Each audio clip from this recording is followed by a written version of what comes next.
Carta que Paulo escreveu aos Efésios, capítulo é o de número 5, verso 18, então somente o 18.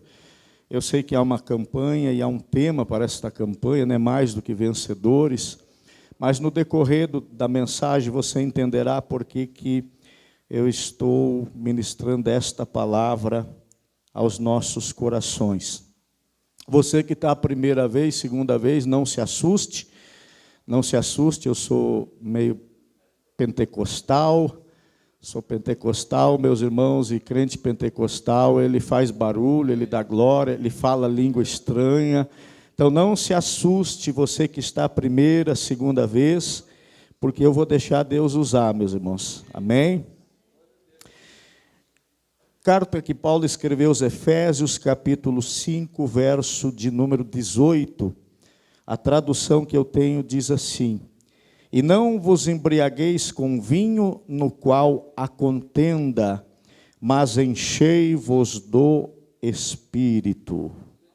Diga para o seu irmão, repita: enchei-vos do Espírito. Toma teu assento aqui nessa noite. Glórias a Deus, toma teu assento. Eu quero, com a ajuda do Espírito Santo, ministrar uma palavra aqui que Deus colocou no meu coração. Aqui, o apóstolo Paulo, ele vai dar mais do que um conselho. Você vai ver que esta passagem, ou esta palavra que Paulo diz, é muito mais que um conselho. Paulo não está dando uma sugestão para a igreja de Éfeso. Paulo não está dizendo, olha, se vocês quiserem ser cheios do Espírito Santo, será uma boa. Se vocês querem ser cheios do Espírito Santo, vocês podem ser. Não, Paulo está no imperativo. Paulo está dando uma coordenada, Paulo está dando uma direção. Paulo está mostrando, meus irmãos, que uma vida vitoriosa com Cristo, uma vida vitoriosa com Deus, ela não tem como dissociar de uma vida cheia do Espírito Santo. O Espírito Santo, como já falamos ontem ali na localidade de Pedra Branca, na igreja ali, o Espírito Santo, ele não é uma força ativa, como dizem os testemunhos de Jeová. O Espírito Santo, ele não é um mero poder. O Espírito Santo, ele é uma pessoa, ele é a terceira pessoa da Trindade. Em João 3,16, João vai dizer que Deus amou o mundo de tal maneira que deu o seu Filho unigênito para que todo aquele que nele creia não pereça, mas tenha vida eterna. O Pai projetou o plano de salvação. O Pai, ele projetou o plano de salvação para a humanidade, enviando o seu Filho Jesus. Jesus, ele executa a ordem do Pai, cumprindo então aquela ordem e se oferecendo como sacrifício perfeito. E alguém pode perguntar, mas por que Jesus ele precisou vir a esta terra? Por que Jesus ele precisou morrer? O homem, meu irmão, minha irmã, ele estava num estado de perdição. No momento que Adão e Eva, ele transgride a lei de Deus, acaba vindo sobre eles aquilo que Deus tinha estabelecido na sua palavra. Deus diz para Adão, olha Adão, não coma do fruto da árvore do conhecimento do bem e do mal, porque do dia que dele tu comerdes, certamente morrereis. E ali, conforme, meus irmãos, a transgressão de Adão e Eva, o homem, ele caiu em maldição, entrou a morte. Deus, ele não tinha criado o homem para morrer. Deus não tinha criado o homem para sofrer. Deus não tinha criado o homem para estar, meus irmãos, sendo expulso do jardim do paraíso. E essa expulsão do jardim, meus irmãos, ela representa o afastamento entre Deus e o homem. A Bíblia vai dizer, meus irmãos, que Deus, na viração do dia, Deus, ele visitava o jardim. O que quer dizer com isso? Que havia uma comunhão entre o Deus Criador, o Pai Criador, com a criatura chamada Adão. Deus, meus irmãos, ele não é o Deus do Pantaleão. Deus, ele não é um Deus, meus irmãos, que fez o homem e deixou à mercê. Porque Deus, ele cuidava, Deus, ele visitava, Deus, ele tinha comunhão. Meus irmãos, ali o plano principal de Deus era a comunhão, meus irmãos. Deus, ele cria o homem para ter relacionamento com o homem. Deus, ele é um Deus de relacionamento. Deus, ele quer ouvir você falar. Deus, ele quer ouvir você buscar ele. Deus, ele quer ouvir a tua voz. Deus, ele quer que você, aleluia, busque ele. É por isso que o profeta Isaías vai dizer em capítulo 55, verso 6: buscai o Senhor enquanto se pode achar. Mas quando houve, meus irmãos, o pecado, ele faz isso, o pecado ele faz separação. Em Isaías 59, meus irmãos, verso 2 vai dizer que os nossos pecados, as nossas transgressões fazem separação entre nós e Deus. Foi o que aconteceu com Adão. Adão tinha uma comunhão com Deus. Adão ouvia Deus. Adão via Deus. Adão sentia Deus. Adão conhecia Deus. Mas o pecado fez com que houvesse uma separação. E a partir do pecado o homem estava separado.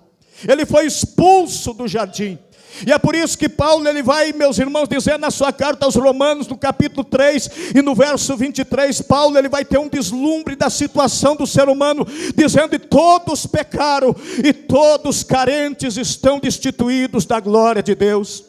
Antes de Cristo, meus irmãos, antes do advento, aleluia, da cruz, antes do sacrifício de Jesus Cristo, o homem não conseguiria, o homem não teria condição, meus irmãos, de ter comunhão com Deus. E é por isso, meus irmãos, que Jesus vem. É por isso que Jesus enfrenta o Calvário. Jesus, ele através ali do seu sacrifício, se oferecendo para cumprir a lei de Moisés, entregando ele, meus irmãos, ele próprio, como cordeiro do sacrifício, aleluia, como cordeiro, aleluia, queria expiar o pecado do ser humano. A Bíblia vai dizer que lá em Romanos capítulo de número 6 e verso de número 23, o salário do pecado é a morte, mas o dom gratuito de Deus é a vida eterna. O homem estava destinado para morrer, mas Jesus, ele morreu no meu e no teu lugar. Jesus, ao enfrentar a cruz do Calvário, aleluia, ele estava aplacando a ira de Deus e trazendo perdão para mim, para você. É por isso que quando eu e você entregamos a nossa vida a Jesus, reconhecemos Jesus, se entregamos a ele, os nossos pecados foi perdoado, porque Deus olha para nós e vê o sacrifício de Jesus, vê o sangue correndo na cruz, e Deus está dizendo: está perdoado, não deve mais nada.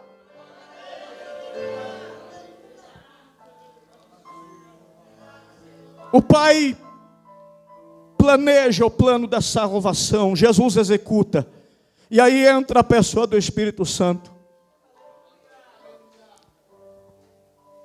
Para que nós, meus irmãos, viemos ser mais do que vencedor, uma igreja que ela é mais do que vencedora, ela vai precisar, meus irmãos, ser cheia do Espírito Santo. Você vai ver, meus irmãos, lendo os evangelhos, Jesus morre. Jesus, ele é crucificado na sexta-feira. Ele vai ser sepultado. Ele vai ficar então, meus irmãos, no sábado. Mas no domingo, no terceiro dia, as mulheres, elas vão até o túmulo para terminar ali, meus irmãos, ali o ritual dos judeus, o ritual do sepultamento. E elas estão indo, irmão Liseu, para lá e pensando quem é que vai tirar a pedra, porque o imperador romano, ele tinha mandado colocar uma pedra, meus irmãos, na boca da sepultura, que dizem os historiadores que pesava aproximadamente umas 2 toneladas, e havia um selo ali, que o Pilatos tinha mandado colocar, para que ninguém tirasse aquela pedra dali, que ninguém removesse a pedra, e elas pensando quem é que vai tirar essa pedra. Elas estavam indo ali para oferecer ali as suas últimas homenagens para Jesus. Elas estavam indo ali para oferecer a sua última adoração a Jesus. E pensando quem é que vai tirar a pedra, quem é que vai remover aquela pedra. Mas para a surpresa delas, quando elas chegam ali, a pedra já estava removida. A pedra já tinha sido tirada, porque aquela pedra não podia segurar, aleluia, o dono da vida. A morte não conseguiu parar, aleluia, o dono da vida que foi falado aqui nesta noite, aleluia. A pedra já tinha sido removida e tinha um anjo assentado na pedra, aleluia, e ia perguntando para elas: a quem vocês buscam? Aleluia, ele não está mais aqui, porque já ressuscitou. A tumba estava vazia, mas Jesus, ele está aqui nesta noite, na pessoa do seu Espírito Santo. Ele vai dizer: onde tiver 2 ou 3 reunidos no meu nome, aí eu estou no meio. Ele está aqui nessa noite e você pode sentir a presença dele. Levanta a tua mão, aleluia, para adorar. Levanta a tua mão para adorar. Ele venceu a morte. A morte não pode parar Jesus. A morte, aleluia, não pode impedir, aleluia, Jesus de ressuscitar.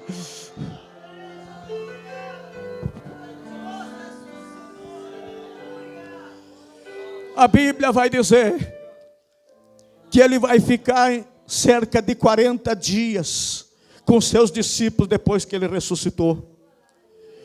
Os discípulos estavam com medo dos judeus. Estava a porta trancada, a porta fechada. E de repente a Bíblia diz que Jesus se apresenta no meio deles e diz: paz seja convosco. Alguns duvidam, aleluia. Alguns que não estavam ali, como Tomé naquele momento, disse: eu não acredito, se eu não tocar nas mãos dele, se eu não ver a marca dos cravos, aleluia, de maneira nenhuma eu crerei. Aleluia. Na outra semana Jesus aparece, Tomé estava junto, dizendo: Tomé, toca aqui na minha mão, Tomé, toca aqui no meu lado. Não seja incrédulo, Tomé, mas seja crente. Eu louvo a Deus aqui nessa noite pela tua vida. Você nunca viu ele, mas você crê. Você nunca tocou nele, mas você crê que ele está vivo. Você serve ele não por vista, mas você serve por fé. Mas eu quero dizer algo para você: vai chegar um dia, aleluia, que tu verás ele, aleluia, face a face. O Deus que tu serve naquele dia, você vai poder tocar nele, você vai poder abraçar ele, você vai poder, aleluia, conversar com ele.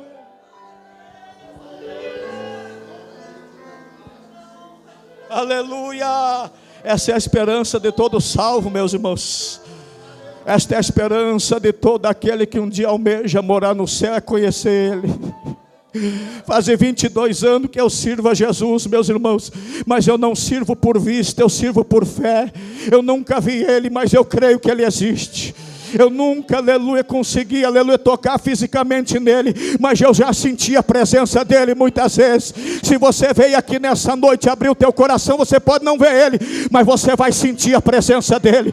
Você vai sentir algo diferente, aleluia. Você vai sentir a glória dele, porque ele não é um Deus morto, ele não é um Deus pregado numa cruz. Ele desceu da cruz, ele saiu da sepultura e ele está vivo para todo sempre.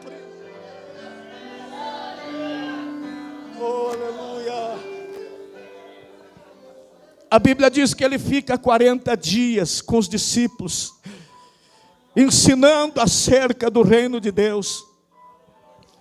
E antes de Jesus ascender ao céu, lá em Lucas capítulo de número 24, verso 49, a Bíblia diz que Jesus ele vai ser elevado para cerca de 500 pessoas, diz Paulo. E ali antes de Jesus ascender, Jesus vai falar algo muito tremendo. E vai dizer para eles: esperai em Jerusalém, até que do alto sejais revestidos de poder. E eu fico pensando, meus irmãos, porque Jesus tinha delegado para os discípulos fazer a obra que ele tinha começado. Naquele tempo havia o judaísmo, meus irmãos. Não havia igreja, não havia cristianismo, não havia cristão. O que é cristão? Cristão é seguidor de Cristo. Cristão é discípulo de Cristo. Quem é seguidor de Cristo é cristão. Não havia igreja. Ali Jesus ele funda então a igreja, ali no Calvário. E ali Jesus ele vai então treinar aqueles homens que tinham andado com ele 3 anos e meio. O ministério de Jesus durou 3 anos e meio. Jesus ele vai então começar o seu ministério com 30 anos de idade, obedecendo a lei de Moisés, que o sacerdote só podia assumir o sacerdócio com 30 anos de idade. E foram 3 anos e meio, meus irmãos, que aquele grupo de homens, eles foram então, meus irmãos, escolhidos por Jesus para uma grande missão.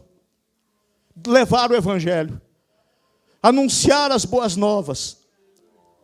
E aí eu fico pensando, meus irmãos, por que Jesus ele vai dizer que ainda faltava algo para eles? Por que Jesus ele vai dizer, espere em Jerusalém até que do alto sejais revestido de poder? Aqueles homens testemunharam os maiores milagres que a Bíblia narrou. Os maiores feitos, as maiores curas aconteceram no período de Jesus. Em nenhum tempo da história humana, meus irmãos, aconteceu milagres como aconteceu naqueles 3 anos e meio de Jesus. Os paralíticos eram curados, os cegos vinham, os mudos falavam, os surdos ouviam, os endemoniados eram libertos. E o poder de Jesus era tão grande, meus irmãos, que se aglomeravam pessoas para que ao menos tocasse na orla da veste dele, e todas eram curadas. Era uma unção tão extraordinária sobre a vida de Jesus, e esses homens viram milagres extraordinários. Eles viram Jesus, meus irmãos, multiplicar poucos pães e peixes para alimentar mais de 5.000 homens. Estes homens viram, meus irmãos, quando Jesus estava dormindo no barco, e ali a tempestade se levanta, e começou o vento soprar, e o barco querer afundar, e Jesus dormindo na polpa do barco, e o barco já querendo afundar, e eles vão lá e despertam Jesus. Mestre, tu não te importa que perecemos? E Jesus se levanta a sua mão, aleluia, e diz para o mar, mar, te aquieta, vento te acalma. E ali eles se apavoraram que o mar teve que obedecer. O mar teve que obedecer, porque ali não estava um qualquer, ali estava o Criador, era a ordem do Criador. E quando Jesus fala, aleluia, a tempestade acalma. Quem sabe tem pessoa que entrou aqui nesta noite, a sua vida está uma tempestade. Quem sabe o teu barco está balançando para lá e para cá. Mas eu quero dizer uma coisa, se Jesus está no teu barco, o barco não vai afundar. Ele ordena e o mar tem que se acalmar. Ele ordena e tudo faz bonança. Não importa o jeito que tu chegou, Jesus é maior que o teu problema. Jesus é maior que a tua doença. Jesus é maior que a porta fechada. Jesus é maior que o demônio que te assola. Ele é maior. Então não temas, aleluia. Não temas. Esses homens viram isso.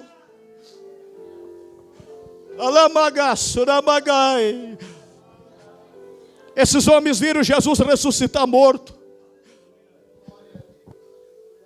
Mandaram chamar as irmãs de Lázaro, mandaram chamar Lázaro, chamar Jesus para que viessem impor as mãos, porque elas sabiam que se Jesus colocasse as mãos, Lázaro não iria morrer. Jesus fica mais 4 dias onde está, e quando Jesus chega, Lázaro já tinha morrido, já tinham sepultado, já estava na sepultura, já em estado de composição. E quando Jesus chega lá, as irmãs ali de Lázaro dizem, olha, Senhor, agora já é tarde. Se o Senhor tivesse vindo antes aqui, meu irmão não teria morrido. Mas agora ele já está lá na sepultura. Aleluia, Jesus, olha, Marta, Marta, eu sou a ressurreição e a vida. Aleluia, se alguém esteja morto, aleluia, que crê em mim viverá. Lázaro, 4 dias sepultado. 4 dias sepultado. Havia uma tradição, meus irmãos, dos judeus, que até 3 dias o morto poderia, por algum evento ali, voltar à vida. Eles criam que até 3 dias poderia um cadáver voltar a viver. Era a fé do judeu. Mas 4 dias acabou. 4 dias terminou. 4 dias não tem mais o que fazer. E Jesus chegou no 4º dia, aleluia, para mostrar, aleluia, que quando Ele chega para resolver. Jesus não chega até Tamalagaxandarai. Quem sabe você está dizendo, aleluia, está demorando o meu milagre. Quem sabe você está dizendo, está demorando, aleluia, para Jesus agir. Quem sabe já faz tempo que tu está orando, já faz tempo que tu está pedindo e nada aconteceu.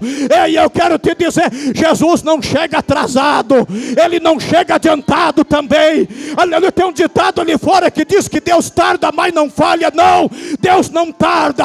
Deus, Ele chega na hora certa. E quando Ele chega, Ele muda a situação. Quando Ele chega, Ele muda a história. Quando Ele chega, aleluia, Ele chega para resolver.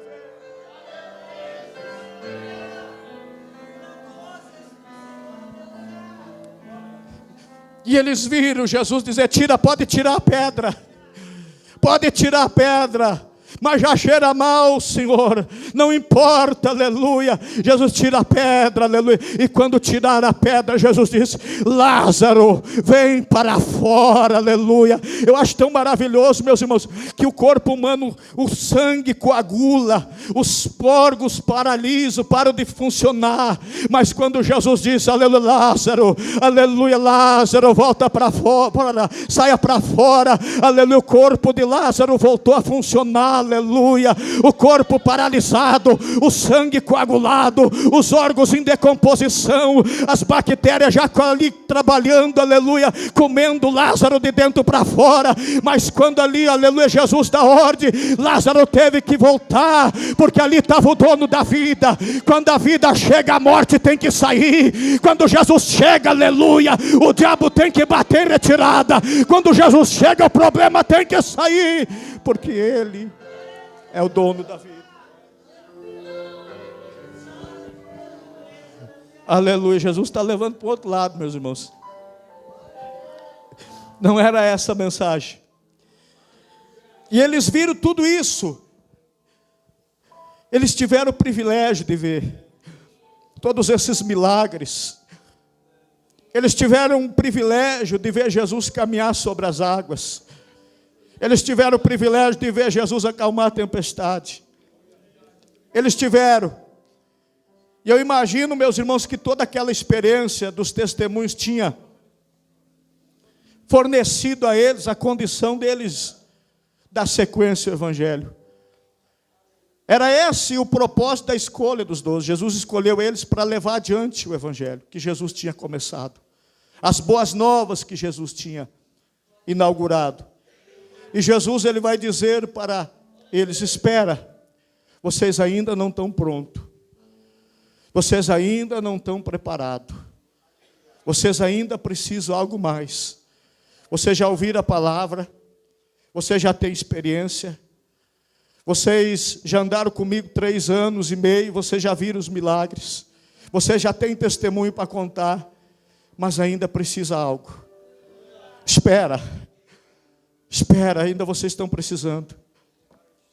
Nota, meus irmãos, aqueles homens que Jesus escolheu, meus irmãos, não eram os estudiosos da época. Aqueles homens que Jesus escolheu, não eram aqueles que tinham os diplomas na parede. Aqueles homens eram homens simples. Aqueles homens eram homens pescadores. Aqueles homens não tiveram oportunidade de estudar aos pés de Gamaliel. Aqueles homens eram homens simples do povo. Aleluia, que foram escolhidos por Jesus. Quando Jesus, Ele diz para eles esperar, Jesus sabia do potencial que aqueles homens tinham. Jesus sabia do que eles poderiam fazer com a ressalva, cheio do Espírito Santo. Jesus sabia, meus irmãos, que eles, sem a unção do Espírito, eles não conseguiriam levar o Evangelho adiante.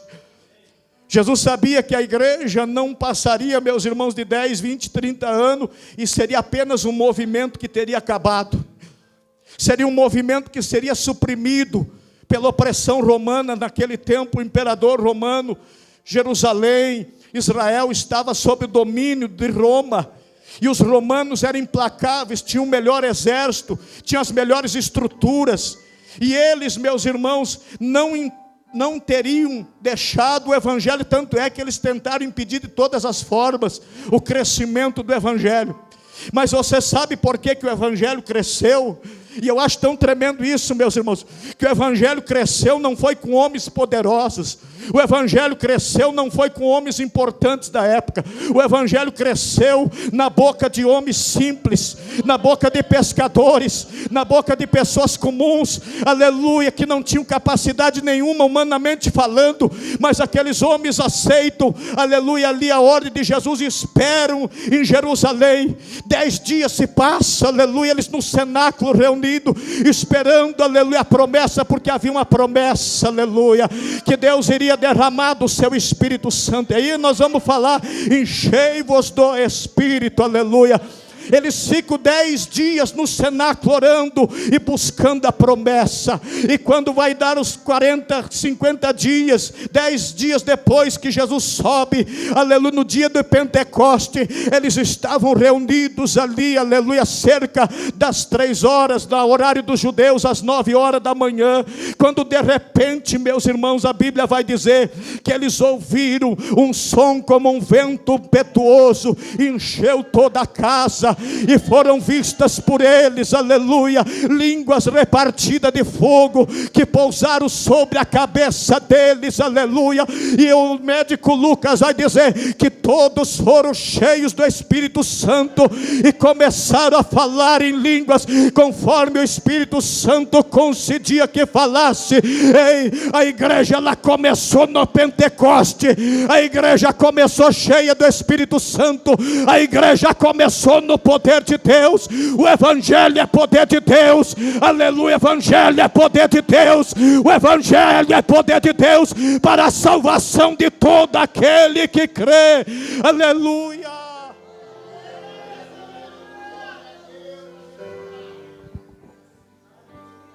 Evangelho é poder de Deus, evangelho é sinal, evangelho é manifestação do Espírito Santo. Pedro toma a palavra, quando aquelas pessoas começaram a ver aquele alvoroço, porque aonde tem crente pentecostal tem barulho, aonde tem crente cheio do Espírito Santo tem barulho. E qual é o barulho que tem? É o barulho de glória, é o barulho de aleluia, é o barulho de língua estranha. Se você passar na igreja e você vê o barulho de glória a Deus, o barulho, aleluia, de língua estranha, ali está o Espírito Santo, aleluia. Porque quando nós estamos cheios, não tem como nós ficar com a boca fechada, aleluia.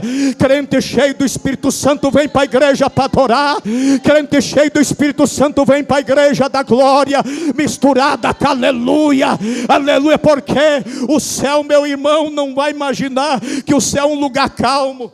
Não vai pensar que o céu, ele é como que está na imaginação, meus irmãos, aleluia, do pintor, que pinta um céu, um campo verde, com borboleta voando, aleluia, um lugar de silêncio. Não, aleluia, o céu é lugar de barulho, o céu é lugar de glória a Deus, o céu é lugar de glória. João, ele viu, meus irmãos, uma multidão muito grande de todas as tribos, línguas, povos e nações, e eles estavam lá, aleluia, dizendo: santo, santo, santo é o Senhor dos exércitos, glória ao Cordeiro, aleluia. E aonde a igreja nasceu?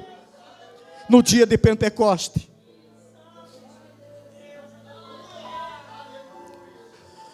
Aleluia. Era 120 crentes, era 500, 380 foi embora, porque tem gente que não acredita, porque tem gente que não tem paciência e nem perseverança para buscar. Pedro toma a palavra, meus irmãos, diante daquele alvoroço. Pessoas começaram a dizer: olha, essas camaradas aí estão embriagadas às 9 horas da manhã. Esses camaradas estão cheios de mosto, encheram a cara e estão aí fazendo essa algazarra, esse barulho. Quem não entende, meus irmãos, vai criticar. Quem não entende, meus irmãos, as coisas de Deus, quem não conhece as coisas de Deus vai dizer que é meninice. Quem não conhece as coisas de Deus vai dizer que é criancice. Quem não conhece as coisas de Deus vai dizer que é coisa da carne. Quem não conhece as coisas de Deus vai dizer, aleluia, que não é de Deus, aleluia. Mas Paulo vai dizer que aquele que é espiritual, ele discerne bem todas as coisas. Aquele que é espiritual sente. Aquele que é espiritual sabe o que vem de cima. Aquele que é espiritual sabe o que é de Deus e o que não é. O que é da carne, o que não é. O que é do homem, o que não é. Aleluia, mas as coisas do Espírito Santo, aleluia. Quem tem ele sabe, aleluia, que é ele que está mandando. E eles disseram, mas que barulho é esse? Estão todo mundo bêbado. Estão todo mundo louco. Estão todo mundo bêbado. E Pedro pede a palavra, toma a palavra, o homem pescador, iletrado, sem conhecimento, sem cultura, sem dinheiro, pobre.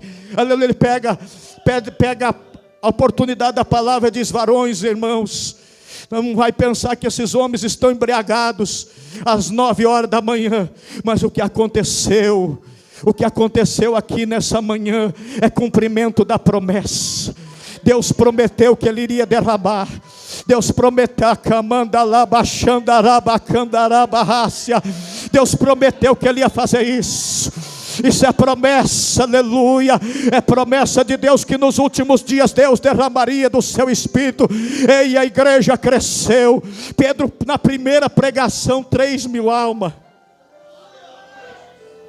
Não tinha teologia, não tinha anel do dedo, não tinha diploma na parede, mas tinha unção do Espírito Santo.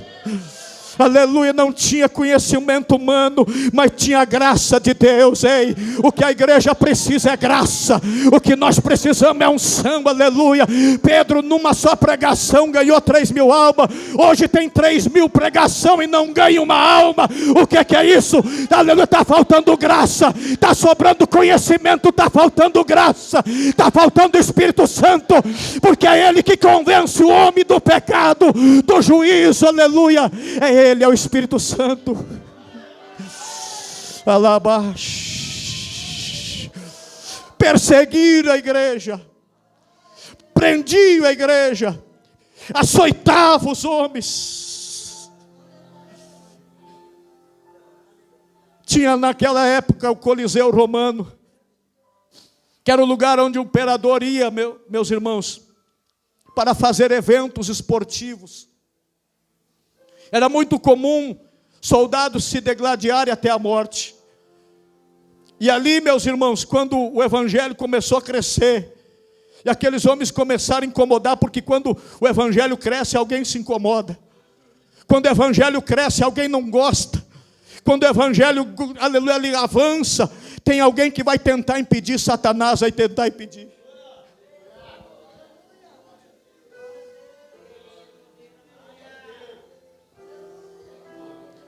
A outra vez que eu vim pregar, eu estava orando ali. Quando eu cheguei. E eu tive uma visão olhando para lá, ali na frente do ginásio.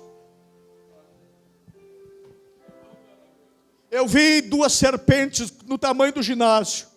E elas levantavam. E uma conversando com a outra, 2 cobras. E uma falava para a outra, dizendo: esse lugar aqui é nosso.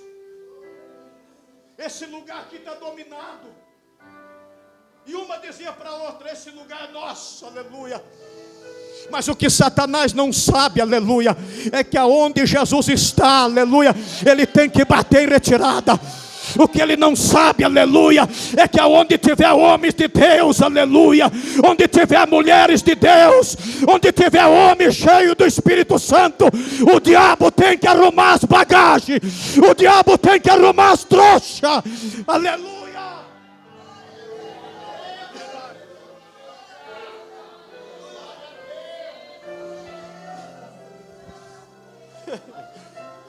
Satanás não tem medo de terno. Satanás não tem medo de sapato de marca. Satanás não tem medo de dinheiro na conta. Mas Satanás ainda tem medo de homens e mulheres cheios do Espírito Santo. Satanás ainda tem que obedecer homens e mulheres que são cheios da presença dele. A igreja que vai avançar nesta última hora é uma igreja cheia do Espírito. Eu estou sentindo a presença dele. Levanta a tua mão para adorar. Levanta a tua mão para adorar.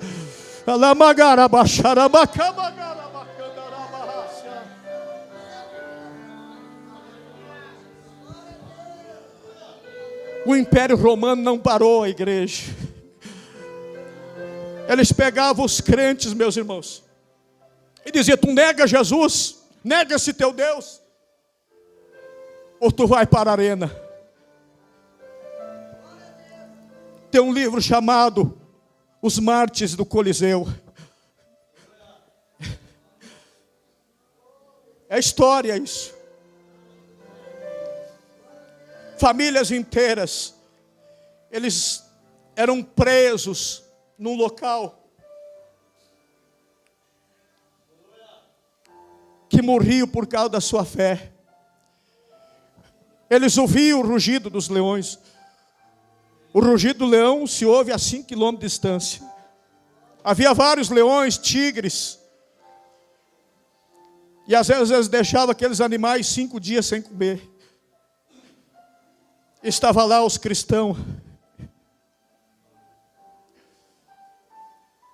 E eu pensava, meus irmãos, que eles tinham medo de morrer. Eu pensava que eles tinham medo de enfrentar os leões. E conta o escritor do Mártir dos Coliseus, que os cristãos algemados, com as correntes nas mãos, eles batiam nas grades de ferro e diziam: deixa eu ir na frente, deixa eu ir na frente, deixa que eu vou primeiro, deixa que eu vou primeiro. Porque isso, meus irmãos, quando que um homem sã, consciência normal, enfrentaria isso? Iria até a morte por causa da sua fé. Mas quem é cheio do Espírito Santo, quem é cheio do Espírito Santo, ele vai até a morte. É por isso que Jesus disse: ser fiel até a morte e dar-te-ei a coroa da vida.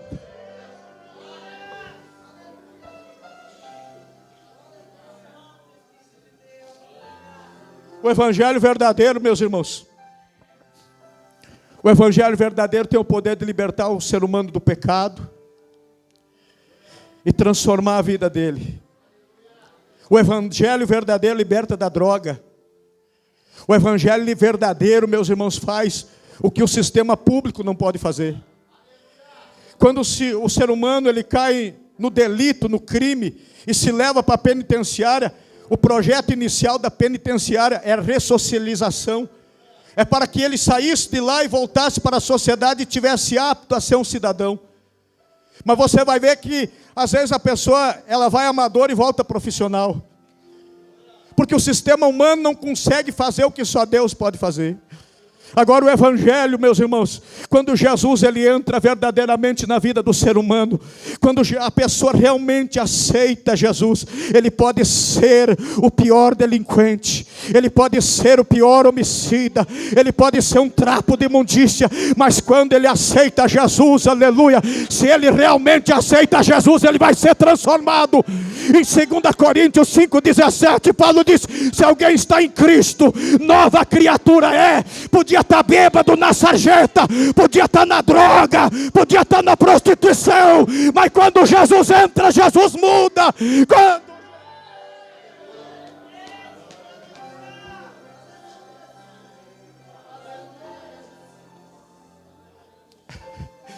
Lá em Guaporé tem um irmão, meus irmãos, que é um dos mais velhos que está conosco, com a vida destruída. 22 anos usuário de cocaína. Não tinha CPF, não tinha identidade, tinha carteira de habilitação, não tinha, estava que nem um indigente, falido, a empresa falida, usuário de droga, fumava.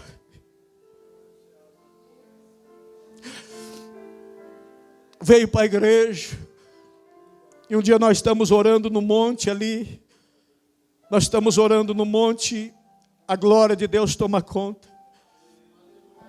E aquele irmão desce e diz: eu não sei o que aconteceu, mas eu estou sentindo uma paz e uma alegria. O pai dele tinha posses,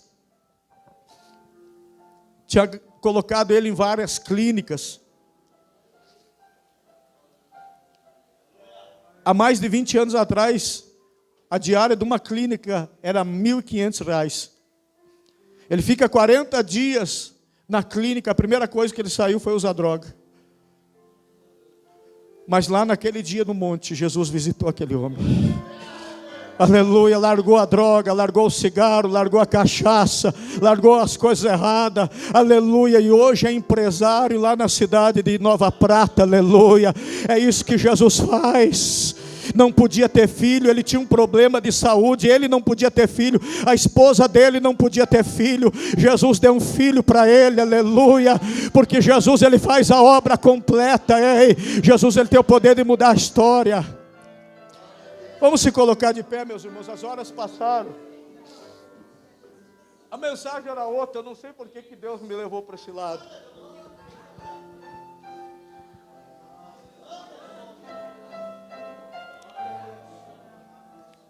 Aleluia, Jesus ainda cura. Alamandaragachandará, Jesus ainda faz milagres. Jesus vai curar pessoas aqui nessa noite. Se eu fosse contar testemunho de cura aqui, meus irmãos, nós atravessava a noite.